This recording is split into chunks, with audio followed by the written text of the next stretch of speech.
Praise God. Praise God. Babasahin ko po yung nasa Mateo 24. At kung sino po ay may mga Biblia sa inyong mga tahan, ito po yung mangyayari sa padating ng panahon at tayo nag-uumpisa na.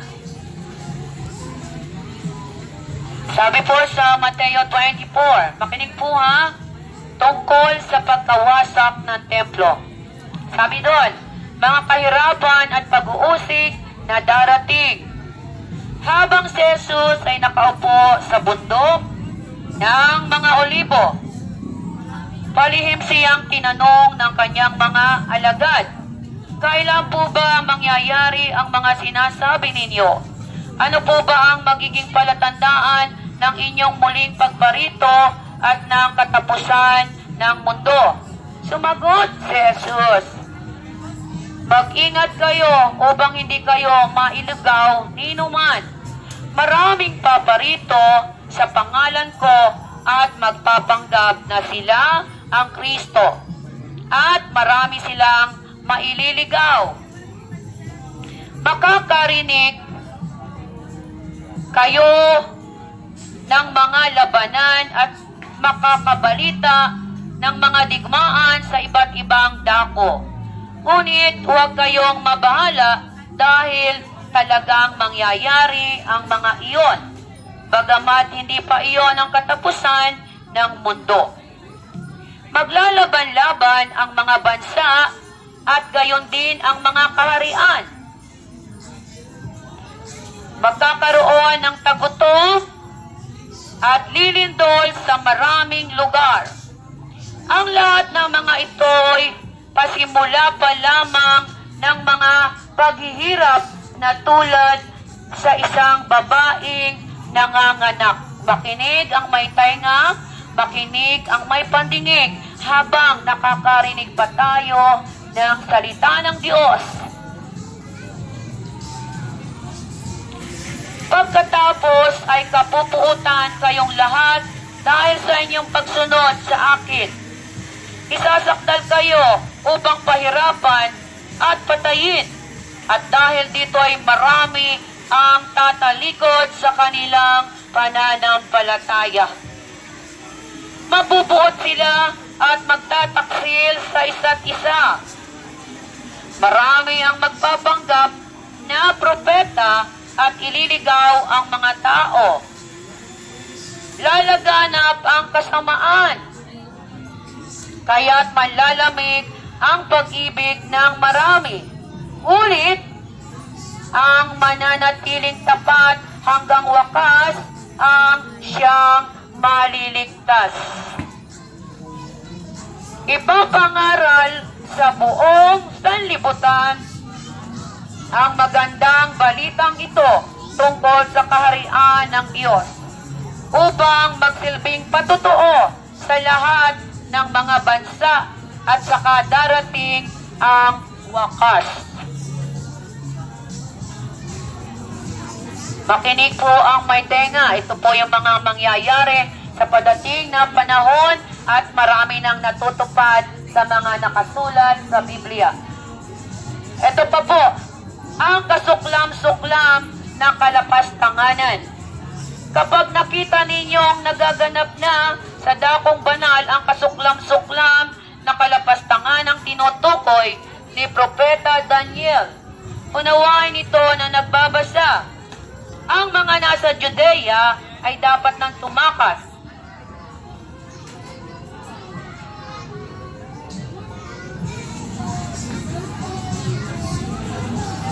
Ang mga nasa Judea ay dapat nang tumakas papunta sa kabundukan. Ang mga nasa bubungan ay huwag nang mag-aksaya ng panahon na bumaba pa na kahit ano pa sa loob ng bahay. At ang mga nasa bukid ay huwag nang umuwi upang kumuha ng balabal. Sa mga araw na iyon, kawawa ang mga nagdadalang tao. Kawawa ang mga nagdadalang tao at ang mga nagpapasuso. Ipanalangin ninyo na ang inyong pagtakas ay huwag mapataon sa taglamig o sa tag-araw ng pamamahinga, sapagkat sa mga araw na iyon, ang mga tao'y magdaranas ng matinding kapighatiang hindi pa nararanasan mula ng likhain ang sanlibutan hanggang sa ngayon. At hindi na mararanasan pa kahit kailan. At kung hindi pinapaikli ng Diyos ang mga araw na iyon, walang taong maliligtas. Ngunit, alang-alang sa mga hinirang, paiikliin ng Diyos ang mga araw na iyon. Sabi po sa Mateo 24, yan po yung mangyayari.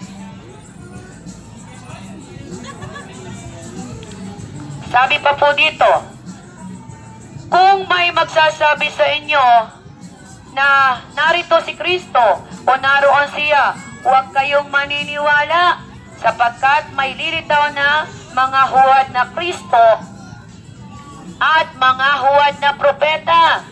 Magpapakita sila ng mga kamangha-manghang himala at mga kababalaghan upang iligaw kung maaari maging ang mga hinirang ng Diyos. Tandaan ninyo, ipinagpauna ko ng sabihin ito sa inyo. 26, Mateo 24:26. Kaya't kung sabihin nila sa inyo, naroon siya sa ilang, huwag kayong pumunta roon. Kung sasabihin naman nilang, naroon siya sa silid, huwag kayong maniniwala. Sapagkat darating ang anak ng tao na parang kidlat na magumuguhit mula sa silangan hanggang sa kanluran. Kung nasaan ang bangkay, doon nagkakatipon ang mga buwetre. Ang pagparito ng anak ng tao. Sino yung paparito? Si Jesus Christ, babalik sa second coming, sa rapture. Ito po ang nakasulat. Pagkatapos ng kapighatian, sa mga araw na iyon, magdidilim ang araw. Ito po yung mangyayari sa Great Tribulation. Makinig at magbasa ng Biblia para maghanda upang ang mga kaluluwa natin ay maligtas pa. Kaya po napakahalaga na ipangaral ang salita ng Diyos dahil ang nasusulat sa Biblia natutupad na sa panahong ito.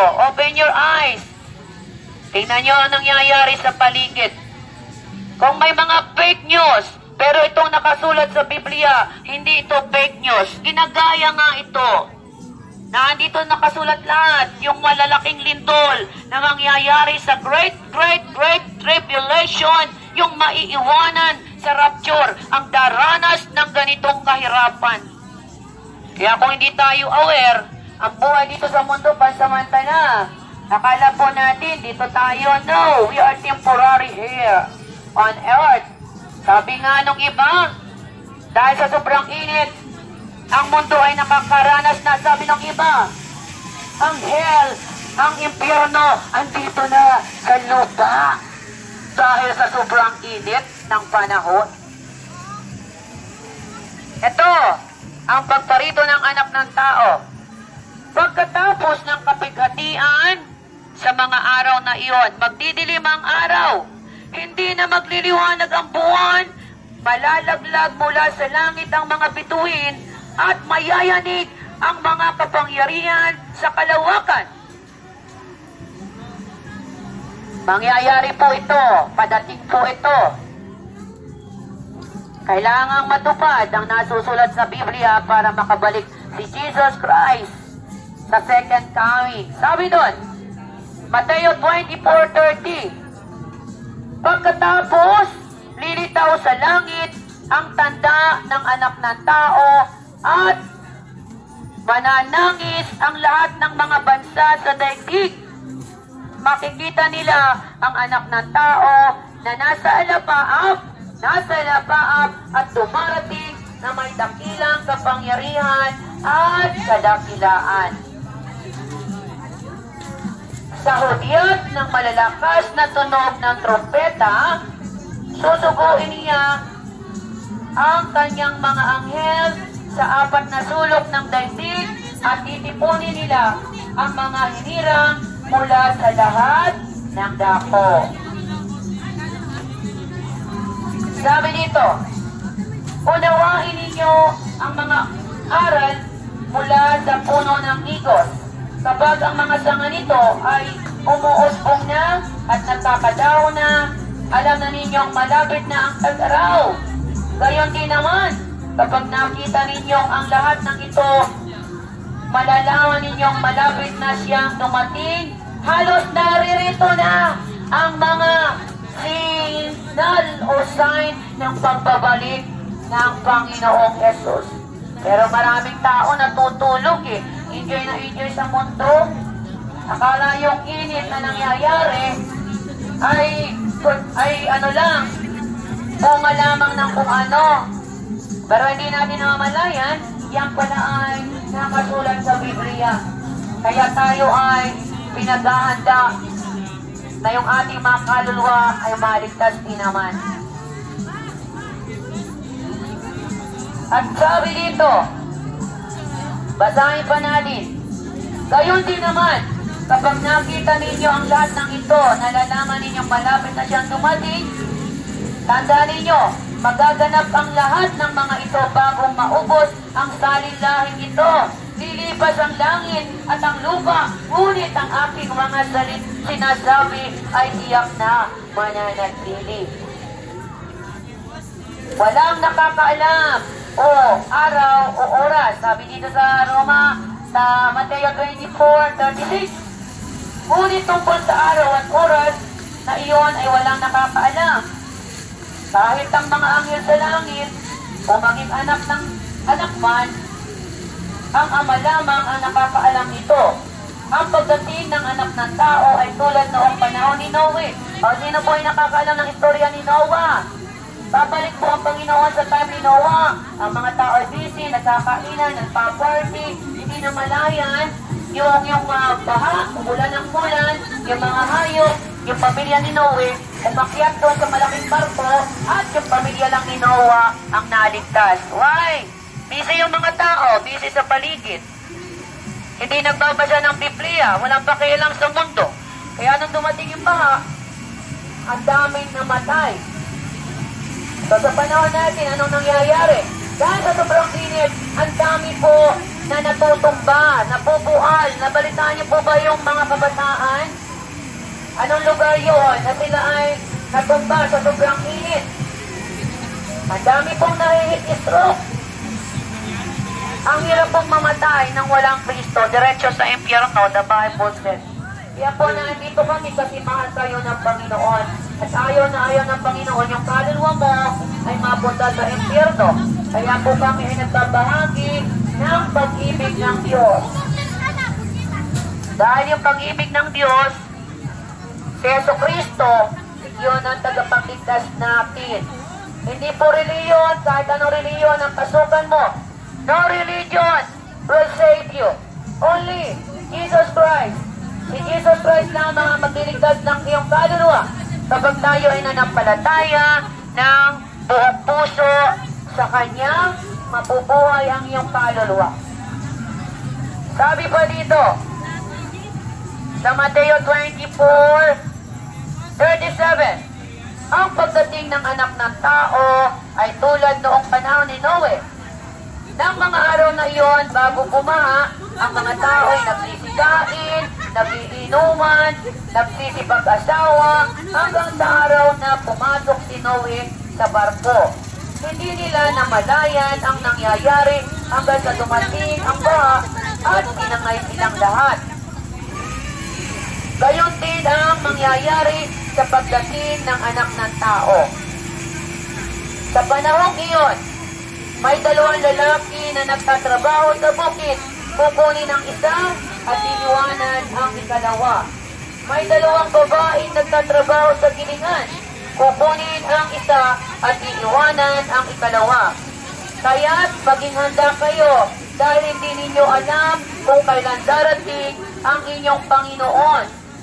Unawain ninyo ito kung alam ng may-ari ng bahay kung anong oras siya darating.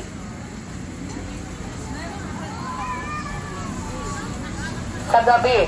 Darating ang magnanakaw. Siya ay maghahanda at hindi niya pababayaang pasukin ang kanyang bahay. Kaya't lagi kayong maging handa. Yan, pinaparating po sa atin. Makinig ang may tainga. Hindi natin alam kung kailan darating ang Panginoon. Oras, araw, panahon.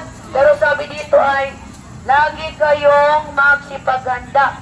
Ang anak ng tao sa oras na hindi ninyo inaasahan, babalik pala si Jesus Christ doon sa panahon na hindi natin inaasahan. Kaya ang sabi po sa Biblia, magsipaghanda tayo. Paano tayo maghahanda kung kayo walang Biblia sa bahay? Ang dami niyong cellphone, pero ni isang Bible, wala kayo. Isa tayo kaka-TikTok, kaka-Instagram, kaka-Facebook, pero binubuk na niyo po ba ang Biblia? Baka po inaalikabok na yan sa inyong mga bahay. The Bible is the Word of God. Ito yung instruction. Nandito po sa Biblia yung instruction kung paano ka mabuhay ng may takot sa Diyos, kung paano ka mabuhay ng banal, kung paano ka makakapamuhay ng ayon sa kalooban ng Diyos. Dito po nakasulat kung sino si Kristo at kung sino tayo sa harapan ng Diyos. Tayo po ay makasalanan sa harapan ng Diyos. Walang matuwid ni isa. Maliban na tayo ay magsisi at humingi ng kapatawaran. Kaya po magbasa po kayo ng Biblia before it's too late. Dahil ang salita ng Diyos may kapangyarihan na magbago ng iyong buhay, ng aking buhay. Dahil ang salita ng Diyos ay walang iba kundi ang berbo, si Jesus Christ.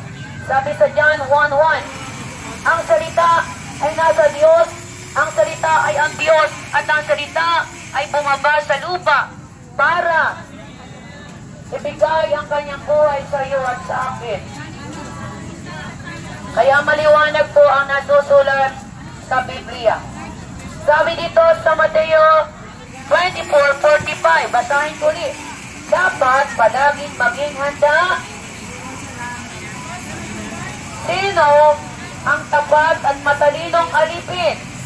Hindi ba't ang pinapamahala ng kanyang Panginoon upang magpakain sa iba pang mga alipin sa takdang oras? Pinagpala ang alipin iyon kapag dinatnan siyang tapat na naglilingkod sa pagbabalik ng kanyang Panginoon. Sinasabi ko sa inyo, gagawin siyang tagapamahala ng kanyang Panginoon sa lahat ng mga ari-arian. Kaya ang sabi dito, tayo po ay maging katulad ng 10 dalaga na matatalino. Yung 5 dalaga hangal at yung 5 dalaga matalino. Kaya po tayo ay makinig ng salita ng Diyos. Sa panahon natin ngayon, dapat tayo ay maging matalino. Dahil ang pagbabalik ng Panginoon, walang nakakaalam. Kaya po tandaan po natin, napakahalaga na makarinig ang mga tao ng kaligtasan. Urgent po, dahil ang panahon ay pasama ng pasama. Kaya po tandaan po natin, mga ate kuya, kami ay mga instrumento lamang ng Diyos. Kayo po ang pipili. Hindi po namimilit ang Panginoong Jesus, pero nag-o-offer siya. Nag-o-offer ng salvation para yung kaluluwa mo ay maligtas kasi ganun kanyang kamahal. Lahat ng tao sa mundo nilikha ng Diyos, pero hindi lahat ng tao anak ng Diyos. Sa Bible said, ang magiging anak lamang ng Diyos, yung mga taong tatanggapin siya, magsisisi at magiging born-again Christian. Sila yung pagkakalooban na maging anak ng Diyos ayon sa John 1:12. Ang lahat ng sasampalataya kay Kristo ay bibigyan ko ng pagkakataon na maging anak ng Diyos. Jesus love you, anak. Patakip-takip, papanagtenga. Jesus love you. Jesus love you, anak. Jesus love you so much. He died for you. Alam niyo po ba, may nagpatotoo, yung mga taong takip ng tenga, mabuborn na ganyan pagdating ng panahon. Yung mga taong allergy kay Lord, yan ang hinahanap ng Panginoon. Yung mga itinatatwa si Jesus Christ, ililigtas ng Diyos yan. Kagaya ni Pablo, Nung panahon niya, pinipersecute yung mga born again. Ay, no, siya na born again, siya nangangaral. Tingnan niyo ang nangyari kay Pablo, na bilanggo. Dahil nangangaral ng salita ng Diyos. Pero maraming naligtas. Kaya yung mga nagtatakip dyan ng tenga at naberigip sa salita ng Diyos, isang araw, kayo yung nandito at magsasalita para makarinig din ang kaligtasan yung mga tao. May tulutan ng Diyos. Yung mga taong nagtatakip ng tenga, dumadaan pa sa gano'n na talaga, patawad po, Panginoon. Pinapakita mo talaga sa Lord na ang allergic ka sa Kanya, Pero patawarin po tayo ng Panginoon sapagkat hindi po natin alam ang ating ginagawa. Mahal na mahal tayo, nakasumpong po tayo ng kapatawaran. Nakasumpong po tayo ng pagpapatawad ng Diyos. Alam niyo po ba, kapag hindi po tayo makikipagkasundo sa Panginoon, kaaway po tayo ng Diyos. Kaaway. Pero yung mga nagpapakumbaba, lumalapit sa Diyos, matatawarin po. Ang inaayawan ng Diyos sa mga taong mayayabang. Yung mayabang, ibabagsak ng Diyos. Pero yung taong nagpapakumbaba, itataas ng Panginoon. Kaya salamat sa mga tao dyan na tumatanggap na salita ng Diyos. Pagpalain po kayo ng Panginoon. Alam po ng Diyos yung puso ng tao, ha? Wala tayong may tatago. Yung isip natin, puso natin, nababasa ng Diyos kasi ang Diyos ang nagbigay ng hininga sa atin. Jesus Christ give us the bread of life. Yun. Yun po yun. Kapag ginawa na ng Diyos ang ating hininga, ay wala po. Kaya magpasalamat po tayo araw-araw na po na nagigising. Ang dami pong namamatay. Tingnan niyo po. Ang daming namamatay. Araw-araw ang daming ambulansya. Nakakaawa yung mamatay ng walang Kristo. Diretso sa impyerno. The Bible says. Kaya kami na andito po, kumakatok. Kumakatok sa inyong mga puso. Hinahanap ka ng Panginoon dahil mahal na mahal ka ng Panginoon. Hinahanap ka ng Panginoon dahil mahal na mahal tayo ng Panginoon. Kaya nawa po, kami nananawagan na may pag-ibig dahil ang Diyos ay pag-ibig. Dahil kung hindi kami dinibig ng Diyos, wala po kami sa inyong harapan. Hindi po namin kayo kilala. Sino ba kayo? Pero because of Jesus died for you, kami po ay mga instrumento lamang. Kayo po ang magdidesisyon kung pipiliin natin ang Panginoon na maligtas ng ating kaluluwa. Pero yung nanononggaling sa Diyos at pinikilala ang Panginoon, hindi po kayo pagbabayaan ng Diyos na ito. Mahal na mahal po tayo ng Panginoon. Mahal na mahal po tayo ng Diyos. Pero kayo po ang magdidesisyon. Tayo pong mga tao ang magdidesisyon. Kung ano po yung pipiliin natin, langit o impyerno. Ngayon po, malaya pa tayo. Paano? Pag dumating pa yung May and June, naiinit pa na sobra ang init ng araw. Nawa po, mapag-isip-isip natin kung gaano mabuti ang Diyos at nananawagan siya. Kilalanin natin siya, manumbalik tayo habang may pagkakataon pa. Dahil pagdating ng panahon, wala na po. Iiyak po ang mga tao, sabi sa Biblia. Pero huli na. Sabi po kasi doon, every knee shall bow, every tongue confess that Jesus is the Lord. Pero huli na po. Wala na po. Pag napapunta na po sa impyerno ang isang tao, wala na pong alisan doon. At sabi sa Biblia, kapag ang kaluluwa ng tao napunta sa impyerno, may uod. At buong buhay po na maghihirap ang kaluluwa. Ganun po katindi. Kaya po kami nananawagan, hinahanap pa ng Panginoon, ito yung panahon para tayo manumbalik dahil malapit na siyang bumalik. Kaya po tandaan natin, mahal po tayo ng Diyos. Hallelujah. Amigay ka na.